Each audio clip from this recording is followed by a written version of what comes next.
नमस्कार।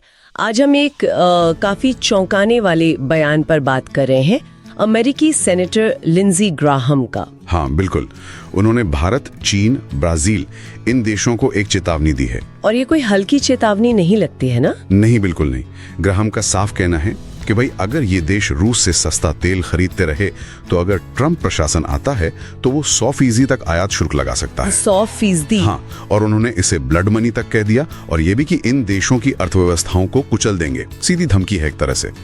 तो आज हम अपने स्रोतों मतलब कहीं न्यूज रिपोर्ट्स और एनालिसिस के आधार पर यही समझने की कोशिश करेंगे कि ये बयान क्यों आया, इसके क्या नतीजे हो सकते हैं, क्या कोई कानूनी तैयारी भी चल रही है, और हाँ, भारत ने इस पर क्या कहा है। देखिए, जहाँ तक ग्राहम के तर्क की बात है वो सीधा है। उनका मानना है कि रूस से तेल खरीदकर ये देश एक तरह से पुतिन को यूक्रेन युद्ध के लिए पैसा दे रहे हैं। अच्छा। और हाँ, इसे आप एक संकेत की तरह भी देख सकते हैं कि अगर ट्रंप दोबारा आते हैं तो उनकी नीति रूस को लेकर और सख्त हो सकती है, मतलब कड़े आर्थिक कदम। ये जो अर्थव्यवस्था को कुचल देंगे वाली बात है जो उन्होंने फॉक्स न्यूज इंटरव्यू में कही, ये सिर्फ कहने की बात है या इसके पीछे कुछ और भी है? देखिए, ये सिर्फ बयानबाजी से तो ज्यादा ही लगता है।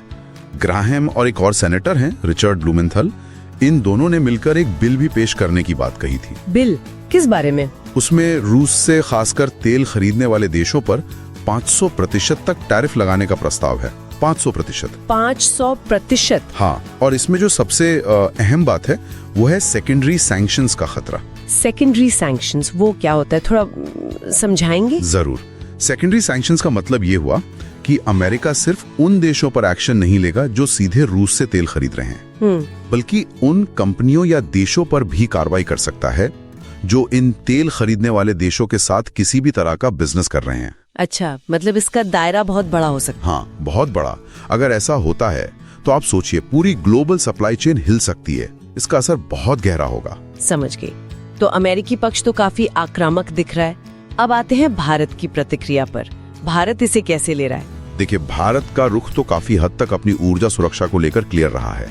वो कहते आए हैं कि भाई हम तो अपनी जरूरत के हिसाब से और जो बाजार में उपलब्ध है उसके आधार पर फैसले लेते हैं। क्या भारत ने इस पर कोई कड़ा एतराज जताया है या कोई विरोध? सीधे तौर पर कड़े विरोध के बजाय भारत ने थोड़ा कूटनीतिक तरीके से जवाब दिया है। उन्होंने दोहरे मापदंडों की तरफ इशारा किया है। दोहरा मापदंड कैसे? विदेश मंत्रालय ने कहा है कि भाई यूरोप तो खुद ही 2027 तक रूस से ऊर्जा खरीदने वाला है, तो फिर हम पर ये दबाव क्यों? हाँ, ये बात तो सही है। और विदेश मंत्री एस जयशंकर ने ग्राहम को बताया भी है कि हाँ, हमें आपके प्रस्ताव के बारे में पता है और हम स्थिति देख रहे हैं, जरूरत पड़ने पर फैसला लेंगे। मतलब अभी देखो और इंतजार करो वाली स्थिति है। ठीक है, तो ये तो हुई देशों की अपनी अपनी बातें। लेकिन अगर मान लीजिए ये टैरिफ लग जाते हैं 100% या उससे ज्यादा, तो दुनिया भर में इसका क्या असर पड़ेगा आर्थिक तौर पे? आर्थिक असर तो हाँ काफी बड़ा हो सकता है। सिटी रिसर्च का एक अनुमान है कि सिर्फ 100% टैरिफ से ही भारत को साल का करीब $7 अरब का नुकसान हो सकता है। $7 अरब? जी। और खासकर जैसे उपकरण हैं, फार्मा सेक्टर है, ऑटोमोबाइल है, इनमें लागत 6 से 10% तक बढ़ सकती है। और क्या ये असर सिर्फ भारत तक ही रहेगा? नहीं, बिल्कुल नहीं। ये दबाव ब्रिक्स समूह के बाकी देशों पर भी पड़ेगा। आपको पता ही है, उनमें से कई देश रूसी तेल से थोड़ी राहत पा रहे थे इस वैश्विक ऊर्जा संकट में। हाँ। तो उनके बीच भी तनाव बढ़ सकता है।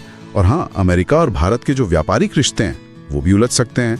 खासकर अगर 2025 में मोदी ट्रंप की कोई मुलाकात होती है तो व्यापार पर बातचीत और मुश्किल हो सकती है। और ऊर्जा बाजार, उस पर तो सीधा असर पड़ेगा ना? निश्चित रूप से। ये एक तरह से अमेरिका का प्रयास है रूसी ऊर्जा को ग्लोबल मार्केट से और ज्यादा अलग थलग करने का, और इसके लंबे समय में असर वैश्विक ऊर्जा कीमतों पर, सप्लाई पर, सब पर दिखेंगे। ये पूरा एनर्जी लैंडस्केप बदल सकता है। तो कुल मिला के एक तरफ अमेरिकी सेनेटर की सख्त चेतावनी है, 100% से 500% टैरिफ की बात हो रही है रूस के खिलाफ, और दूसरी तरफ भारत जैसे देश है जो अपनी ऊर्जा सुरक्षा और एक स्वतंत्र विदेश नीति को सबसे ऊपर रख रहे हैं। बिल्कुल सही कहा आपने।